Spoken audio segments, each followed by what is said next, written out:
High, আমার সঙ্গে আছে দুটো পুচকু বম, গুড্ডু অ্যান্ড গুড়িয়া। এরা দুজনই ব্লাস্ট করার আগে please click on the bell icon.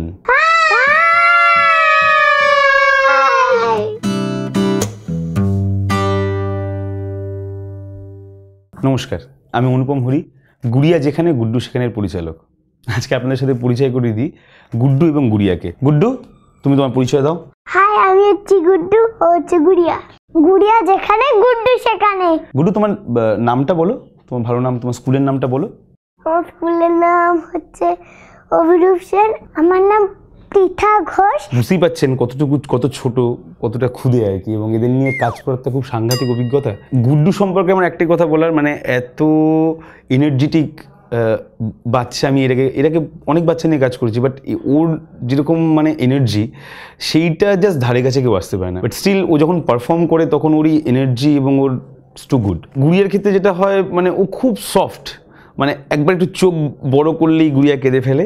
হ্যাঁ, গুড্ডু থেকে যতই চোখ বড় করে না কোনো, ওর সব ব্যাপার নেই আর কি।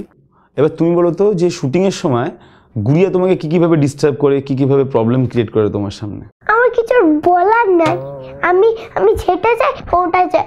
আমি একটা মানে গাড়ি আছে, তার মানে গুড়িয়া যেখানে, গুড্ডু সেখানে, তাই জন্য। গুড্ডু গুড়িয়া গল্প সম্পর্কে যেটা বলার, সেটা হচ্ছে যে বেসিক্যালি আমরা যেখান থেকে শুরু করি, যে একটা হিল কেয়ার অনাথ আশ্রম বলে একটা আশ্রম, সেখানের দুটো বাচ্চার গল্প।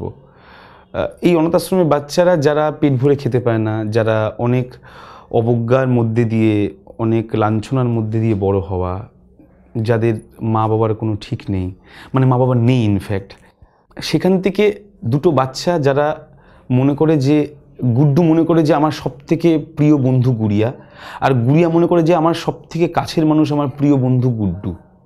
মানে এরা হয়তো জানি না এদের সম্পর্কটা ঠিক কী, শুধু কি বন্ধুত্ব নাকি তার বাইরের কিছু। ওই একটা ডিপ ইনোসেন্ট জায়গা থেকে আমরা একটা গল্প শুরু করি, এবং তারপরে এই গল্পের বিভিন্ন রকম ক্রাইসিস। অন্য রকম একটা সিরিয়াল। তো আমার মনে হয় যে আপনারা যারা দেখবেন তাদের নিশ্চয়ই এটা খুব ভালো লাগবে, নিশ্চয়ই খুব ভালো লাগবে। কেমন লাগলো আমার এই গুড্ডু অ্যান্ড গুড়িয়াকে, সেটা প্লিজ তোমাদের কমেন্টে তোমরা জানাও। আর এই টলি জগতের সমস্ত নিউজের আপডেট পেতে প্লিজ সাবস্ক্রাইব করো সঙ্গীত বাংলার ইউটিউব চ্যানেলকে।